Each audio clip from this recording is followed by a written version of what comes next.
Hi all, welcome to our channel TNPSC. അപ്പോൾ നമ്മളിന്ന് discuss ചെയ്യാനായിട്ട് പോകുന്നത് മറ്റൊരു ക്വസ്റ്റ്യൻ പേപ്പറാണ്. നമുക്ക് സ്റ്റാർട്ട് ചെയ്യാം. ഫസ്റ്റ് ക്വസ്റ്റ്യൻ, ഗംഗ ശുദ്ധീകരണ പദ്ധതിയുടെ പേരെന്താണ്? ഗംഗ ശുദ്ധീകരണ പദ്ധതിയുടെ പേരാണ് നമാമി ഗംഗ എന്ന് പറയുന്നത്. ഓപ്ഷൻ ഡി, നമാമി ഗംഗയാണ് ഗംഗാ ശുദ്ധീകരണ പദ്ധതിയുടെ പേര്. 2021 ഐക്യരാഷ്ട്ര സംഘടനയുടെ കാലാവസ്ഥാ വ്യതിയാന സമ്മേളനം നടന്ന സ്ഥലം എന്ന് പറയുന്നത് ഓപ്ഷൻ ബി, UK ആണ്, യുണൈറ്റഡ് കിങ്ഡം ആണ് 2021 ഐക്യരാഷ്ട്ര സംഘടനയുടെ കാലാവസ്ഥാ വ്യതിയാന സമ്മേളനം നടന്ന സ്ഥലം. 2022 ധാക്ക അന്താരാഷ്ട്ര ഫിലിം ഫെസ്റ്റിവലിൽ ഏത് ഇന്ത്യൻ സിനിമയ്ക്കാണ് മികച്ച സിനിമയ്ക്കുള്ള പുരസ്കാരം ലഭിച്ചതെന്ന് ചോദിച്ചാൽ ഓപ്ഷൻ എ, കുഴങ്ങളാണ്. കുഴങ്ങൾ. 2022 ധാക്ക അന്താരാഷ്ട്ര ഫിലിം ഫെസ്റ്റിവലിൽ ഏത് ഇന്ത്യൻ സിനിമയ്ക്കാണ് മികച്ച സിനിമയ്ക്കുള്ള പുരസ്കാരം ലഭിച്ചത്? Option A, കുഴങ്ങൾ. 2019 വള്ളത്തോൾ പുരസ്കാരം ലഭിച്ച സാഹിത്യകാരനാണ്? ഓപ്ഷൻ സി, പോൾ സക്രിയ. 2019 വള്ളത്തോൾ പുരസ്കാരം ലഭിച്ച സാഹിത്യകാരനാണ് പോൾ സക്രിയ. 2021-22 കേന്ദ്ര ബഡ്ജറ്റ് അവതരിപ്പിച്ച ധനമന്ത്രി എന്ന് പറയുന്നത് ഏതാണ്? ഓപ്ഷൻ ബി, നിർമ്മല സീതാരാമൻ ആണ്. 2021-22 കേന്ദ്ര ബജറ്റ് അവതരിപ്പിച്ചത് നിർമ്മല സീതാരാമൻ. റഷ്യ ഉക്രൈൻ യുദ്ധത്തിൽ തകർന്ന ലോകത്തിലെ ഏറ്റവും വലിയ ഉക്രൈൻ നിർമ്മിത വിമാനമാണ്? ഓപ്ഷൻ സി, AN 225 മരിയ എന്ന് പറയുന്നത്. AN 225 മരിയ എന്ന് പറയുന്നത് റഷ്യ ഉക്രൈൻ യുദ്ധത്തിൽ തകർന്ന ലോകത്തിലെ ഏറ്റവും വലിയ ഉക്രൈൻ നിർമ്മിത വിമാനമാണ്. 2021 മേജർ ധ്യാൻചന്ദ് ഖേൽരത്ന പുരസ്കാരം നേടിയ മലയാളിയാണ്? Option B, PR Sreejesh. 2021 major Dhyan Chand Khel Ratna പുരസ്കാരം നേടിയ മലയാളിയാണ് PR ശ്രീജേഷ്. നിലവിലെ കേരള നിയമസഭാ സ്പീക്കർ ആരാണ്? നിലവിലെ കേരള നിയമസഭാ സ്പീക്കറാണ്? Option C, AN Shamseer. AN Shamseer ആണ് നിലവിലെ കേരള നിയമസഭാ സ്പീക്കർ.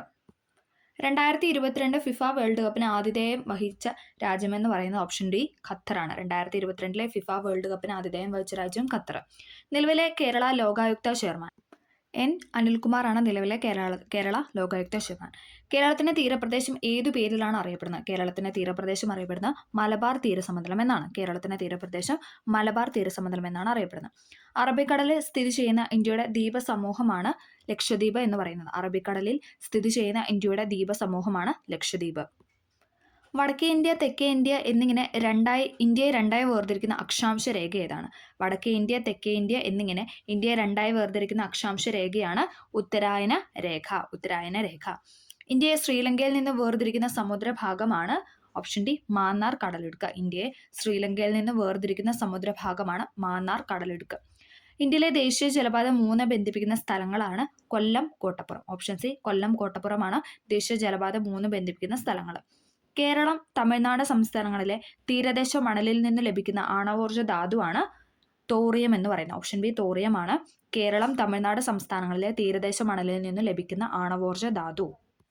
ഇന്ത്യയിലെ ഏറ്റവും വലിയ എണ്ണപ്പാടമാണ് ഏതെന്ന് പറയുന്നത്? ഓപ്ഷൻ ഡി, മുംബൈ ഹൈ എന്ന് പറയുന്നത്. ഇന്ത്യയിലെ ഏറ്റവും വലിയ എണ്ണപ്പാടമാണ് മുംബൈ ഹൈ. കൃഷിയും അനുബന്ധ പ്രവർത്തനങ്ങളും ഉൾപ്പെടുന്ന സാമ്പത്തിക പ്രവർത്തന മേഖല അറിയപ്പെടുന്നതാണ് ഏതെന്ന് പറയുന്നത്? ഓപ്ഷൻ ഡി, പ്രാഥമിക മേഖല. അല്ലെ, കാർഷിക മേഖല എന്നും പറയാറുണ്ട്. കൃഷിയും അനുബന്ധ പ്രവർത്തനങ്ങളും ഉൾപ്പെടുന്ന സാമ്പത്തിക പ്രവർത്തന മേഖലയാണ് പ്രാഥമിക മേഖല. ഇന്ത്യയിലെ ആദ്യത്തെ റോക്കറ്റ് വിക്ഷേപണ കേന്ദ്രമാണ് ഏതെന്ന് പറയുന്നത്? ഓപ്ഷൻ സി, തുമ്പ. അല്ലെ, ഇന്ത്യയിലെ ആദ്യത്തെ റോക്കറ്റ് വിക്ഷേപണ കേന്ദ്രമാണ് തുമ്പ. ഇന്ത്യയിലെ ഏറ്റവും വലിയ പൊതുമേഖലാ സംരംഭം ഏതാണ്? ഇന്ത്യയിലെ ഏറ്റവും വലിയ പൊതുമേഖലാ സംരംഭമാണ് ഇന്ത്യൻ റെയിൽവേ. ഇന്ത്യയിലെ ഏറ്റവും വലിയ പൊതുമേഖലാ സംരംഭമാണ് ഇന്ത്യൻ റെയിൽവേ. വന്ദേമാതരം എന്ന രാഷ്ട്രഗീതം 1882 ബംഗാളി നോവലിസ്റ്റായ ബങ്കിം ചന്ദ്ര ചാറ്റർജി എഴുതിയ ഏത് നോവലിൽ നിന്ന് എടുത്തിട്ടുള്ളതാണെന്ന് ചോദിച്ചാൽ ഏതാണ് ആ നോവൽ എന്ന് ചോദിച്ചാൽ ഏതാണ്? Option D, Anandamath. വന്ദേമാതരം എന്ന രാഷ്ട്രഗീതം, അല്ലെ, നമ്മുടെ ദേശീയ ഗീതമാണ് വന്ദേമാതരം. 1882 ബംഗാളി നോവലിസ്റ്റായ ബങ്കിം ചന്ദ്ര ചാറ്റർജി എഴുതിയ ഒരു നോവലിൽ നിന്നാണ് വന്ദേമാതരം എടുത്തിട്ടുള്ളത്. അത് ഏതാണ് നോവൽ എന്ന് ചോദിച്ചാൽ ആനന്ദമഠമാണ്. ഇന്ത്യയുടെ ദേശീയഗാനം പാടി തീർക്കാൻ എടുക്കേണ്ട സമയപരിധി ഇന്ത്യ ഗവൺമെന്റിന്റെ ചട്ടപ്രകാരം എത്ര സെക്കൻഡ് ആണെന്ന് ചോദിച്ചാൽ ഓപ്ഷൻ എ, 52 സെക്കൻഡ് ആണ്. അല്ലെ, കുറഞ്ഞതെന്ന് പറഞ്ഞാൽ എത്രയാണ്? 20 സെക്കൻഡ്. അല്ലെ, 52 സെക്കൻഡാണ് ദേശീയഗാനം പാടി തീർക്കാൻ എടുക്കേണ്ട സമയപരിധി. ഇന്ത്യൻ ഭരണഘടനയിൽ 1976 ഒരു ഭരണഘടനാ ഭേദഗതി നിയമം വഴിയാണ് മൗലിക ചുമതലകൾ ഉൾപ്പെടുത്തിയത്. താഴെ പറയുന്നതിൽ ഏത് ഭേദഗതി നിയമം അനുസരിച്ചാണ് 10 ചുമതലകൾ ഇന്ത്യൻ ഭരണഘടനയിൽ ഉൾപ്പെടുത്തിയെന്ന് ചോദിച്ചാൽ ഓപ്ഷൻ സി, 42 ഭരണഘടനാ ഭേദഗതി. അല്ലേ, 1976 ഭരണഘടനാ ഭേദഗതി വന്ന ഇത് ചോദിച്ചാൽ ഏതാണ്? 42 ഭേദഗതിയാണ്. അല്ലെ, ആമുഖമൊക്കെ ഭേദഗതി ചെയ്ത ഒരേ ഒരു ഭേദഗതിയാണ് 42 ഭേദഗതി. ഓക്കെ, അടുത്തത് ഇന്ത്യൻ ഭരണഘടനയുടെ ഭാഗം 3 പൗരന്മാർക്ക് ചില മൗലിക അവകാശങ്ങൾ ഉറപ്പു നൽകുന്നു. താഴെ പറയുന്ന ഒരു അവകാശം ഭാഗം 3 ഉൾപ്പെടുത്തിയിട്ടില്ല. ഏതാണ് അവകാശം എന്ന് ചോദിച്ചാൽ ഏതാണ്? ഓപ്ഷൻ ബി, തുല്യ ജോലിക്ക് തുല്യ വേതനത്തിലുള്ള അവകാശം എന്ന് പറയുന്നത്. അത് മൗലിക അവകാശത്തിൽ ഉൾപ്പെടുന്നതല്ല. അല്ലെ, ഇന്ത്യൻ ഭരണഘടന ഭാഗം 3 മൗലികാവകാശങ്ങളെ കുറിച്ചാണ് പറയുന്നത്. അതിൽ വ്യക്തി സ്വാതന്ത്ര്യത്തിനുള്ള അവകാശം, ഇഷ്ടമുള്ള മതത്തിൽ വിശ്വസിക്കാനുള്ള അവകാശം, സമത്വത്തിനുള്ള അവകാശം, ഇതെല്ലാം എന്താണ്? ഇതെല്ലാം മൗലികാവകാശങ്ങളിൽ പെടുന്നതാണ്. അടുത്തത് ഇന്ത്യൻ ഭരണഘടനയുടെ വകുപ്പ് 21A 6 മുതൽ 14 വയസ്സ് വരെയുള്ള കുട്ടികൾക്ക് സൗജന്യവും നിർബന്ധിതവുമായ വിദ്യാഭ്യാസം ഒരു മൗലിക അവകാശമായി ഉറപ്പു നൽകുന്നു. ഏത് ഭരണഘടനാ ഭേദഗതി നിയമം അനുസരിച്ചാണ് ഈ വകുപ്പ് ഭരണഘടനയിൽ ഉൾപ്പെടുത്തിയതെന്നാണ് ചോദിക്കുന്നത്. ഏതാണ്? 86-ാം ഭരണഘടനാ ഭേദഗതി അല്ലേ? 86-ാം ഭരണഘടനാ ഭേദഗതി. 6 മുതൽ 14 വയസ്സ് വരെയുള്ള കുട്ടികൾക്ക് സൗജന്യവും നിർബന്ധിതവുമായ വിദ്യാഭ്യാസം ഒരു മൗലിക അവകാശമായി ഉറപ്പു നൽകുന്ന ഭേദഗതിയാണ് 86-ാം ഭേദഗതി, 2002 അല്ലേ? ഓക്കെ, അത് ഏതാണ് ആർട്ടിക്കിൾ എന്ന് ചോദിച്ചാൽ കൂട്ടിച്ചേർത്ത ആർട്ടിക്കിളാണ് 21A എന്ന് പറയുന്നത്. അടുത്തത് ഇന്ത്യൻ ഭരണഘടനയിൽ ഭരണഘടനാ രൂപീകരണ വേളയിൽ ഒരു മൗലിക അവകാശവുമായി ഉൾപ്പെടുത്തുകയും പിന്നീട് 44-ാം ഭരണഘടനാ ഭേദഗതിയിലൂടെ എടുത്തു മാറ്റപ്പെടുകയും ചെയ്ത അവകാശം താഴെ പറയുന്നതിൽ ഏതെന്ന് തിരിച്ചറിയാനാണ് പറഞ്ഞിരിക്കുന്നത്. ഏതാണ്? ഓപ്ഷൻ ഡി, സ്വത്തവകാശമാണ് അല്ലേ? സ്വത്തവകാശം 44-ാം ഭരണഘടനാ ഭേദഗതിയിലൂടെ എടുത്തു മാറ്റി അല്ലേ? അത് 300A എന്ന ആർട്ടിക്കിളാണ് ഇപ്പോൾ നിലവിലുള്ളതല്ലേ? അതിപ്പോൾ എന്താണ്? സ്വത്തവകാശം എന്നത് മൗലിക അവകാശത്തിൽ നിന്ന് മാറിയപ്പോൾ എന്താണ്? നിയമാവകാശം അല്ലെങ്കിൽ ഭരണഘടനാ അവകാശം എന്നാണ് പറയുന്നത്. ഓക്കെ, അടുത്തത് താഴെ പറയുന്നതിൽ ഏത് വകുപ്പിനെയാണ് ഡോക്ടർ BR അംബേദ്കർ ഇന്ത്യൻ ഭരണഘടനയുടെ ആത്മാവ് എന്ന് വിശേഷിപ്പിച്ചത്? ഏതാണ്? ഓപ്ഷൻ ബി, 32-ാമത്തെ ആർട്ടിക്കിളാണ് അല്ലേ? ഇന്ത്യൻ ഭരണഘടനയുടെ ആത്മാവ് എന്ന് ഡോക്ടർ BR അംബേദ്കർ വിശേഷിപ്പിച്ചത് ആർട്ടിക്കിൾ 32-നെയാണ്. വിവരാവകാശ നിയമം ഇന്ത്യൻ പാർലമെന്റ് പാസ്സാക്കിയത് ഏത് വർഷമാണെന്ന് ചോദിച്ചാൽ 2005. വിവരാവകാശ നിയമം ഇന്ത്യൻ പാർലമെന്റ് പാസ്സാക്കിയത് 2005. ദേശീയ മനുഷ്യാവകാശ കമ്മീഷനെ, നാഷണൽ ഹ്യൂമൻ റൈറ്റ് കമ്മീഷനെ പറ്റി താഴെ പറയുന്ന പ്രസ്താവനയിൽ തെറ്റായത് കണ്ടെത്താനാണ് പറഞ്ഞിരിക്കുന്നത്. ഏതാണ് ഇവിടെ തെറ്റായിട്ട് കൊടുത്തിരിക്കുന്നത്? ഓപ്ഷൻ A ആണ് തെറ്റായിട്ട് കൊടുത്തിരിക്കുന്നത്. ദേശീയ മനുഷ്യാവകാശ കമ്മീഷന്റെ ആദ്യത്തെ ചെയർപേഴ്സൺ ഡോക്ടർ രംഗനാഥ് മിശ്രയാണ് അല്ലേ? ശരിയാണ്. ദേശീയ മനുഷ്യാവകാശ കമ്മീഷന്റെ ആദ്യത്തെ ചെയർപേഴ്സൺ ആണ് ഡോക്ടർ രംഗനാഥ് മിശ്ര. മനുഷ്യാവകാശ ലംഘനം സംബന്ധിച്ച പരാതികളിൽ അന്വേഷണം നടത്താൻ കമ്മീഷന് അധികാരമുണ്ട്. ശരിയല്ലേ? അന്വേഷണം നടത്താൻ എന്താണ്? മനുഷ്യാവകാശ ലംഘനം സംബന്ധിച്ച പരാതികളിൽ അന്വേഷണം നടത്താൻ കമ്മീഷന് അധികാരമുണ്ടെന്നാണ് പറയുന്നത്. അത് ശരിയാണ്. ദേശീയ മനുഷ്യാവകാശ കമ്മീഷൻ 1993-ലെ പാർലമെന്റ് പാസ്സാക്കിയ മനുഷ്യാവകാശ സംരക്ഷണ നിയമപ്രകാരം നിലവിൽ വന്ന സ്ഥാപനമാണ്. അത് മൂന്നും ശരിയാണ്. ദേശീയ മനുഷ്യാവകാശ കമ്മീഷൻ ആദ്യത്തെ ചെയർപേഴ്സൺ ആണ് രംഗനാഥ മിശ്ര. മനുഷ്യാവകാശ ലംഘനം സംബന്ധിച്ച പരാതികളിൽ അന്വേഷണം നടത്താൻ കമ്മീഷന് അധികാരമുണ്ട്. ദേശീയ മനുഷ്യാവകാശ കമ്മീഷൻ 1993-ൽ പാർലമെന്റ് പാസ്സാക്കിയ മനുഷ്യാവകാശ സംരക്ഷണ നിയമപ്രകാരം നിലവിൽ വന്ന സ്ഥാപനമാണ്. ഇന്ത്യയുടെ ദേശീയ പതാകയുടെ മാതൃക ഭരണഘടനാ നിർമ്മാണ സമിതി ഔദ്യോഗികമായി അംഗീകരിച്ചത് ഏത് ദിവസമാണെന്നാണ് ചോദിക്കുന്നത്. ഏതാണ്? Option C, 1947 July 22. ഇന്ത്യയുടെ ദേശീയ പതാകയുടെ മാതൃക ഭരണഘടനാ നിർമ്മാണ സഭ ഔദ്യോഗികമായി അംഗീകരിച്ചത് 1947 ജൂലൈ 22-നാണ്. ബ്രിട്ടീഷ് രേഖകളിൽ പൈച്ചി രാജ, കൊട്ടിയോട്ട് രാജ എന്നീ പേരുകളിൽ അറിയപ്പെടുന്നത് ആരാണ്? ഭരണാധികാരിയുടെ പേരാണ് പഴശ്ശിരാജ അല്ലേ? ബ്രിട്ടീഷ് രേഖകളിൽ പഴശ്ശിരാജ, കൊട്ടിയോട്ട് രാജ എന്നീ പേരുകളിൽ അറിയപ്പെടുന്നത് പഴശ്ശിരാജയാണ്. കേരളത്തിൽ നടന്ന മാപ്പിള കലാപങ്ങളെക്കുറിച്ച് അന്വേഷിക്കാൻ നിയമിക്കപ്പെട്ട കമ്മീഷന്റെ പേരേതാണ്? Option C, William Logan commission അല്ലേ? ലോഗൻ കമ്മീഷനാണ് മാപ്പിള കലാപങ്ങളെക്കുറിച്ച് അന്വേഷിക്കാനായിട്ട് നിയോഗിക്കപ്പെട്ട കമ്മീഷനാണ് വില്യം ലോഗൻ കമ്മീഷൻ. തരിസാപ്പള്ളി ലിഖിതം എഴുതി തയ്യാറാക്കിയതാണ്? തരിസാപ്പള്ളി ലിഖിതം എഴുതി തയ്യാറാക്കിയത് അയ്യനടികൾ തിരുവടികളാണ്. അയ്യനടികൾ തിരുവടികളാണ് തരിസാപ്പള്ളി ലിഖിതം എഴുതി തയ്യാറാക്കിയത്. ആധുനിക കാലത്തെ മഹാത്ഭുതം എന്ന് ഗാന്ധിജി വിശേഷിപ്പിച്ച സംഭവമാണ് ക്ഷേത്രപ്രവേശന വിളംബരം. ആധുനിക കാലത്തെ മഹാത്ഭുതം എന്ന് ഗാന്ധിജി വിശേഷിപ്പിച്ച സംഭവമാണ് ക്ഷേത്രപ്രവേശന വിളംബരം. തിരുവിതാംകൂറിൽ സൗജന്യവും നിർബന്ധിതവുമായ വിദ്യാഭ്യാസം നടപ്പിലാക്കിയ ഭരണാധികാരിയാണ് റാണി ഗൗരി പാർവതി ഭായ് അല്ലെ? റാണി ഗൗരി പാർവതി ഭായ് ആണ് തിരുവിതാംകൂറിൽ സൗജന്യവും നിർബന്ധിതവുമായ വിദ്യാഭ്യാസം നടപ്പിലാക്കിയ ഭരണാധികാരി. രാജ്യസമാചാരം എന്ന പത്രം ആരംഭിച്ചത്? രാജ്യസമാചാരം എന്ന പത്രം ആരംഭിച്ചത് ഹെർമൻ ഗുണ്ടർട്ടാണ്. രാജ്യസമാചാരം എന്ന പത്രം ആരംഭിച്ചത് ഹെർമൻ ഗുണ്ടർട്ട്. തുലാംപത്ത് സമരം എന്നറിയപ്പെടുന്നത്? തുലാംപത്ത് സമരം എന്നറിയപ്പെടുന്നത് പുന്നപ്ര വയലാർ സമരമാണ്. തുലാംപത്ത് സമരം എന്നറിയപ്പെടുന്നത് പുന്നപ്ര വയലാർ സമരം. മലബാർ ബ്രിട്ടീഷുകാർക്ക് ലഭിക്കാൻ ഇടയായ ഉടമ്പടിയാണ് ശ്രീരംഗപട്ടണം ഉടമ്പടി.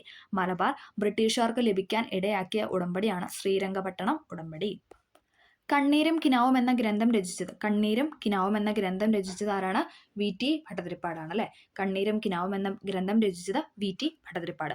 മലയാളി മെമ്മോറിയൽ തയ്യാറാക്കിയ വർഷമാണ് ഏതെന്ന് പറയുന്നത്? Option B, 1891. മലയാളി മെമ്മോറിയൽ തയ്യാറാക്കിയ വർഷമാണ് 1891. മലയാളി മെമ്മോറിയൽ 1891. ക്രിക്കറ്റ് ഇതിഹാസമായിരുന്ന ഷെയ്ൻ വോണിന്റെ ജന്മസ്ഥലം ഏതാണ്? ക്രിക്കറ്റ് ഇതിഹാസമായിരുന്ന ഷെയ്ൻ വോണിന്റെ ജന്മസ്ഥലം എന്ന് പറയുന്നത് ഓസ്ട്രേലിയ ആണ്. ക്രിക്കറ്റ് ഇതിഹാസമായ ഷെയ്ൻ വോണിന്റെ ജന്മസ്ഥലം ഓസ്ട്രേലിയ. പിങ് പോങ് എന്നറിയപ്പെടുന്ന കായിക ഇനമാണ് ടേബിൾ ടെന്നീസ്. പിങ് പോങ് എന്നറിയപ്പെടുന്ന കായിക ഇനമാണ് ടേബിൾ ടെന്നീസ്. ഹോക്കി കളിയിലെ മാന്ത്രികൻ എന്നറിയപ്പെടുന്ന കായിക താരമാണ് ആരെന്ന് പറയുന്നത്? ഓപ്ഷൻ എ, ധ്യാൻ ചന്ദ് അല്ലെ? ഹോക്കി കളിയിലെ മാന്ത്രികൻ എന്നറിയപ്പെടുന്ന കായിക താരമാണ് ധ്യാൻ ചന്ദ്. പൂക്കോട്ട് തടാകം സ്ഥിതി ചെയ്യുന്ന ജില്ല. പൂക്കോട്ട് തടാകം സ്ഥിതി ചെയ്യുന്ന ജില്ലയാണ് ആലപ്പുഴ.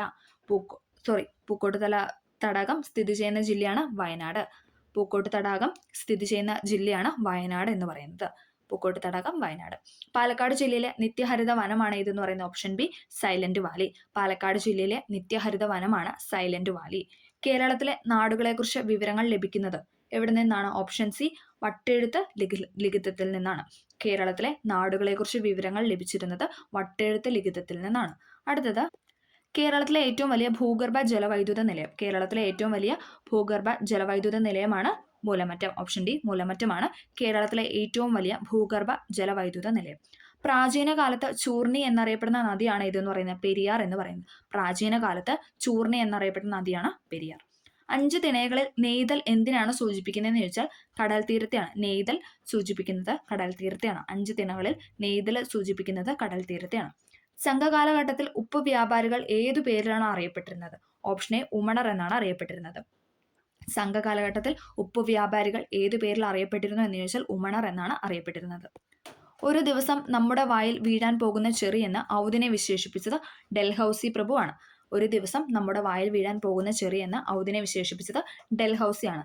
ഗാന്ധിജി അധ്യക്ഷ പദവി അലങ്കരിച്ച കോൺഗ്രസ് സമ്മേളനം നടന്ന സ്ഥലമാണ് ബെൽഗാം എന്ന് പറയുന്നത്. ഗാന്ധിജി അധ്യക്ഷ പദവി അലങ്കരിച്ച കോൺഗ്രസ് സമ്മേളനം INCയുടെ സമ്മേളനമാണ് ബെൽഗാം.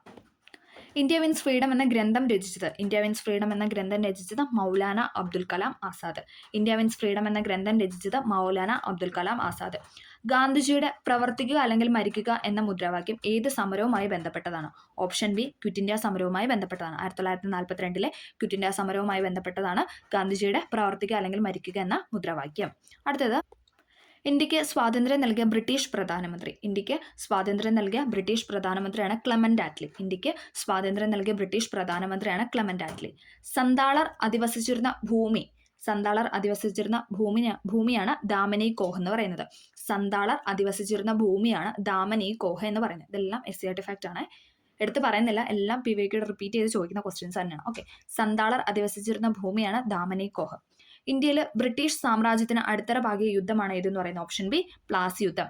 ഇന്ത്യയിൽ ബ്രിട്ടീഷ് സാമ്രാജ്യത്തിന് അടിത്തറ പാകിയ യുദ്ധമാണ് പ്ലാസി യുദ്ധം. സതി സമ്പ്രദായം നിർത്തലാക്കിയ ബ്രിട്ടീഷ് ഭരണാധികാരിയാണ് ആരെന്ന് പറയുന്നത്? Option B William Bentinck.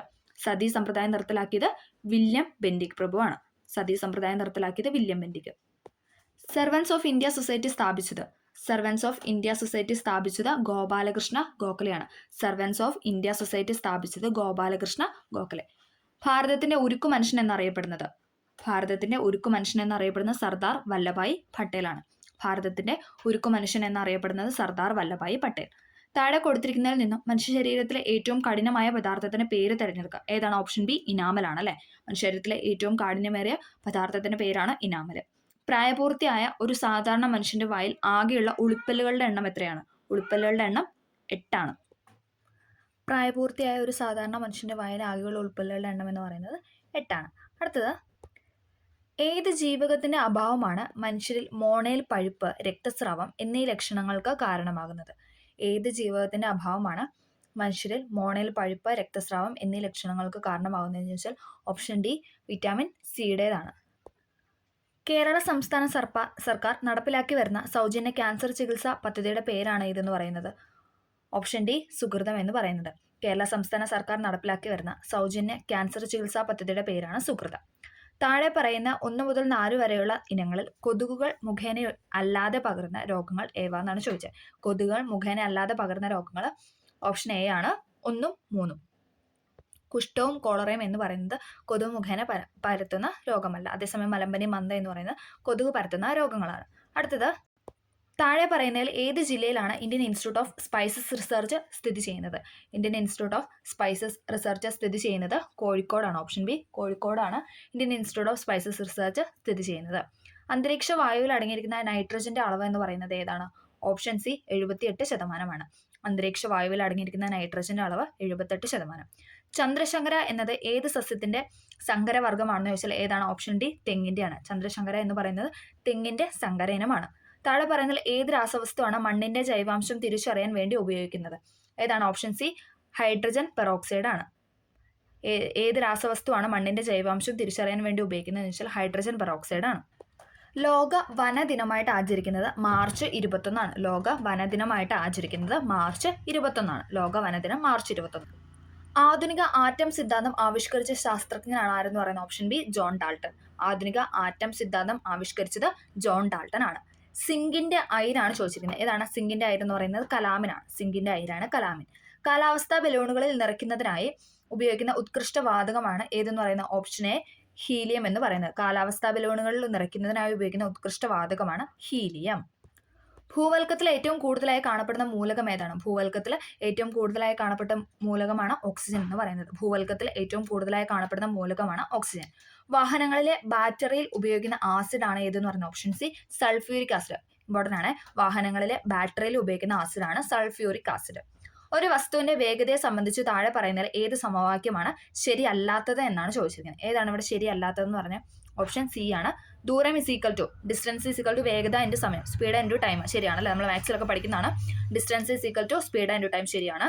ഇനി അതേസമയം വേഗത അഥവാ സ്പീഡ് കാണാനാണെങ്കിൽ ദൂരം ഡിവൈഡഡ് ബൈ സമയം അല്ലെ. ഡിസ്റ്റൻസ് ഡിവൈഡ് ബൈ ടൈം എന്ന് പറയുന്നതാണ് വേഗതയുടെ യൂണിറ്റ് എന്ന് പറയുന്നത്. അടുത്ത് സമയം എന്ന് പറയുന്നത് ഏതാണ്? സമയം എന്ന് പറയുന്നത് ദൂരം ബൈ വേഗതയാണ്. ഇതെല്ലാം ശരിയാണ്. ദൂരം എന്ന് പറയുന്നത് ഡിസ്റ്റൻസ് എന്ന് പറയുന്നത് വേഗത ഇൻറ്റു സമയം അഥവാ സ്പീഡ് ഇൻറ്റു ടൈം. വേഗത speed is equal to distance by time ആണ്. ഇനി സമയം ടൈം ഈസ് ഈക്വൽ ടു ദൂരം അതായത് ഡിസ്റ്റൻസ് ഡിവൈഡ് ബൈ വേഗതയാണ്. ഓക്കെ, ഇത് മൂന്നും ശരിയാണ്. അടുത്തത് പ്രവൃത്തിയുടെ യൂണിറ്റ് ഏതാണ്? പ്രവൃത്തിയുടെ യൂണിറ്റ് ആണ് ജൂൾ എന്ന് പറയുന്നത് അല്ലെ. ജൂളാണ് പ്രവൃത്തിയുടെ യൂണിറ്റ്. ഇന്ത്യയുടെ ബഹിരാകാശ ഏജൻസിയുടെ പേരാണ് ഏതെന്ന് പറയുന്നത്? ഇന്ത്യയുടെ ബഹിരാകാശ ഏജൻസിയാണ് ISRO. Indian space research organisation അല്ലെ. ഇന്ത്യയുടെ ബഹിരാകാശ ഏജൻസിയുടെ പേരാണ് ISRO. മനുഷ്യന്റെ ശരാശരി ശരീര ഊഷ്മാവ് എത്ര ഡിഗ്രി സെൽഷ്യസ് ആണ്? മനുഷ്യന്റെ ശരാശരി ശരീര ഊഷ്മാവ് എന്ന് പറയുന്നത് 37 ഡിഗ്രി സെൽഷ്യസ് ആണ്. 37 ഡിഗ്രി സെൽഷ്യസ് ആണ് മനുഷ്യന്റെ ശരാശരി ശരീര ഊഷ്മാവ് എന്ന് പറയുന്നത്. ഒരു ലെൻസിന്റെ ഫോക്കസ് ദൂരവും പവറും തമ്മിൽ ബന്ധിപ്പിക്കുന്ന സമവാക്യം ഏതാണ്? എപ്പോഴും ചോദിക്കുന്നതാണ്. ഓപ്ഷൻ എ ആണ്. P is equal to 1/f. Power is equal to 1/f. അതായത് ഫോക്കൽ ദൂരം. Okay, P is equal to 1/f എന്ന് പറയുന്നതാണ് ഒരു ലെൻസിന്റെ ഫോക്കസ് ദൂരവും പവറും തമ്മിൽ ബന്ധിപ്പിക്കുന്ന സമവാക്യം എന്ന് പറയുന്നത്. ഓക്കെ, അപ്പോൾ നമ്മളിവിടെ 80 ക്വസ്റ്റ്യൻസ് ആണ് ഡിസ്കസ് ചെയ്തത്. പ്രീവിയസ് ആയിട്ട് ചോദിച്ച പ്രിലിംസുമായി ബന്ധപ്പെട്ട 80 ക്വസ്റ്റ്യൻസ് ആണ് ഡിസ്കസ് ചെയ്തത്. എല്ലാവർക്കും ഈ വീഡിയോ ഹെൽപ്ഫുൾ ആയെന്ന് വിചാരിക്കുന്നു. ഹെൽപ്ഫുൾ ആയെങ്കിൽ തീർച്ചയായും ലൈക്ക് ചെയ്ത് സബ്സ്ക്രൈബ് ചെയ്യുക. എന്തെങ്കിലും ഡൗട്ടോ കാര്യങ്ങളോ ഉണ്ടെങ്കിൽ തീർച്ചയായും കമന്റ് ആയിട്ട് രേഖപ്പെടുത്താം. Okay, thank